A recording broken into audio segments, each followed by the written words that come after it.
President Ibrahim Traoré stands next to Jacob Zuma, the former leader of South Africa. A camera captures the moment, two distinct eras of African leadership united. The air is thick with a single word, liberation. But what does liberation truly mean? Burkina Faso had just expelled French troops, walked away from the IMF, and broken ties with Paris. Yet in a quiet office in Ouagadougou, new contracts were being signed. These new agreements, penned in Mandarin, Cyrillic, and Farsi, weren't for aid.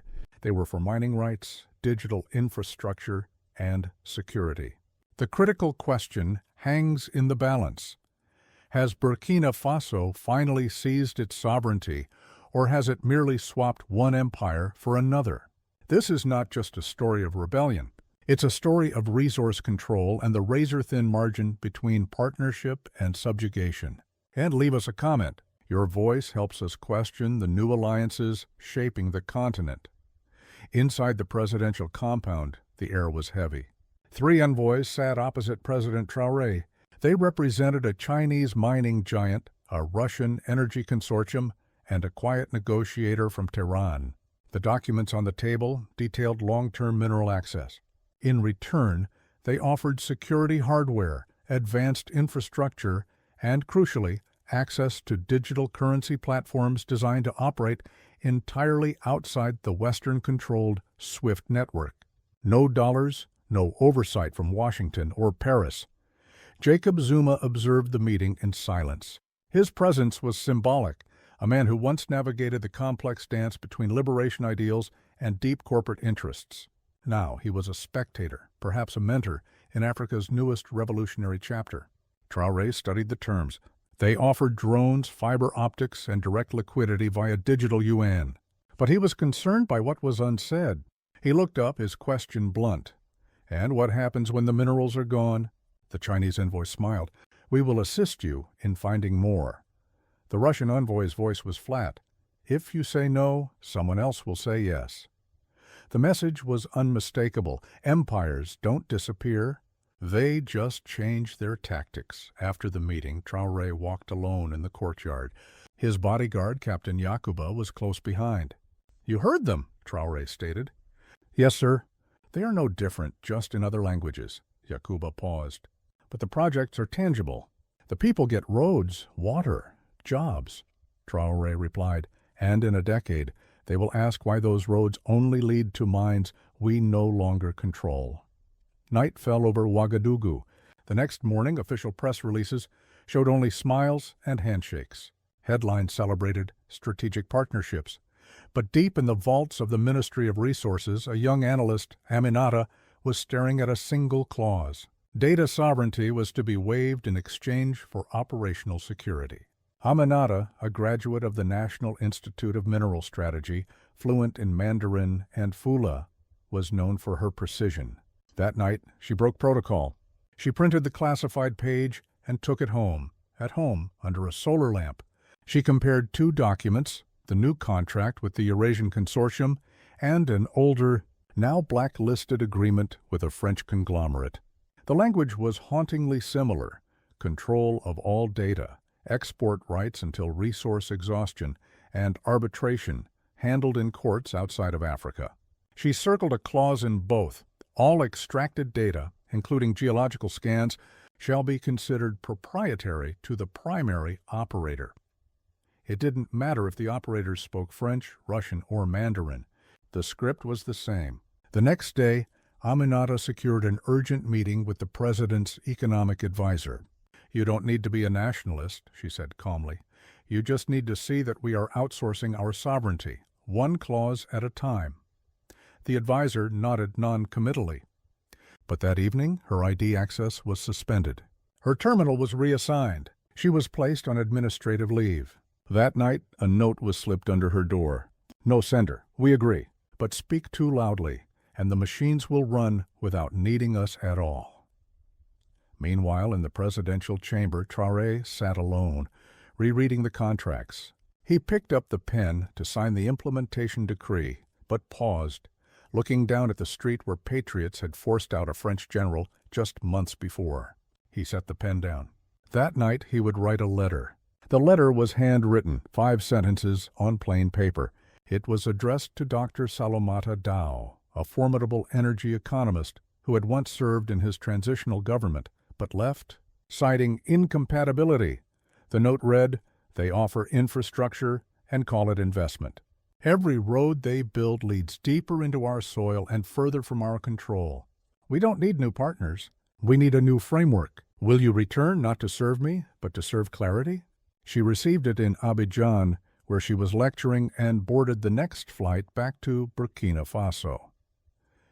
By noon the next day, she was in the underground war room. She walked in holding 2 data drives. "I am not here to discuss ideology," she said. "I am here to show you what is being traded." For the next 4 hours, she presented a comparative study, case by case. Cobalt in Congo, ports in Djibouti, data centers in Kenya. The pattern was brutal. "China and Russia don't want colonies," she stated. "They want corridors, digital, logistical, and legal. If we sign this, we become the corridor." Traoré was silent for a long time. Then he asked, "And if we refuse?" Salimata paused. "Then we walk alone for a time. But we walk upright." That evening, Traoré convened his inner circle, the defense minister, the minister of mines, Aminata, Captain Yakuba, and Salimata. 2 contracts lay on the table, the Eurasian draft and Salimata's alternative. They looked similar, but the difference was in 3 key clauses: data control, arbitration jurisdiction, and citizen audit rights. Salimata spoke first. "Theirs hands them everything except our national anthem. Ours demands that all data stays on sovereign servers, all disputes are resolved under African Union courts, and all exports are subject to biannual citizen audits." The Minister of Mines raised an eyebrow. "Do you realize the pressure this will trigger?" She didn't flinch. "Our people are already under pressure. We offer clarity, not comfort." Aminata, still suspended, was invited to speak. "If we sign their version, it won't be our gold funding our hospitals. It will be exported behind encryption." Yakuba leaned in. "The Russians will threaten. The Chinese will smile, but next time we need a drone upgrade, they will delay." Traoré stood up slowly. He walked to a steel drawer and retrieved a dust-covered file, the original French concession agreement from 30 years prior. "We did not sacrifice lives to escape this," he said, holding it up, "only to sign its cousin in a new language." He handed Salimata's draft to the defense minister. "Make this the standard. Post it publicly. If they refuse to sign, we walk away." By the end of the week, a digital copy of the Burkina Faso Sovereign Resource Contract appeared on the government's official portal, translated and annotated. The document spread like wildfire. Students in Bamako and activists in Niger read it aloud. Journalists in Kenya called it the first mineral agreement written in the people's voice. The Eurasian consortiums were blindsided. The Chinese delegation asked for clarification. The Russian syndicate accused Ouagadougou of violating preliminary understandings. In a televised address from a mine shaft, Traoré was firm. "For too long, we traded minerals for machines and were left with neither. Now we trade silence for sovereignty. If that makes us poorer or alone for a season, so be it." Across Africa, reactions were mixed. Nigeria's leadership called it naive. South Africa's government remained silent. But Jacob Zuma posted on his personal channel, "The boy speaks like a man, and the man stands taller than a continent." In Washington, the State Department warned of potential economic fallout. Back in Ouagadougou, Aminata returned to work not as an analyst, but as Director of Public Data. Salimata declined a formal role, instead launching a regional fellowship, the Ground Watchers, training young economists to read contracts like revolutionaries. Within days, credit rating agencies downgraded Burkina Faso to high risk. Western banks froze development loans. Energy partners postponed solar grid projects. A viral op-ed in the Financial Times labeled the country a cautionary tale of revolutionary vanity. But inside Burkina Faso, something deeper was unfolding. Rural cooperatives began organizing their own gold traceability initiatives.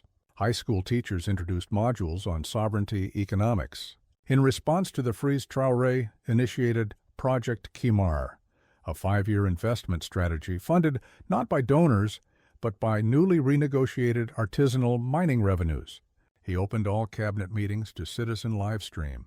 An elder at a town hall stood and said, "They've stolen our land, then our labor, then our laws. But now they can't steal our questions." A new chant took shape. "If it's ours, let us read it." The world waited for Traoré to fail. But something unexpected happened. Other African nations, including Mali, Guinea-Bissau, and Togo, quietly requested copies of the sovereign contract. Burkina Faso, once isolated, had become a template. 6 months later, Ibrahim Traoré stood at the edge of an open-pit gold mine.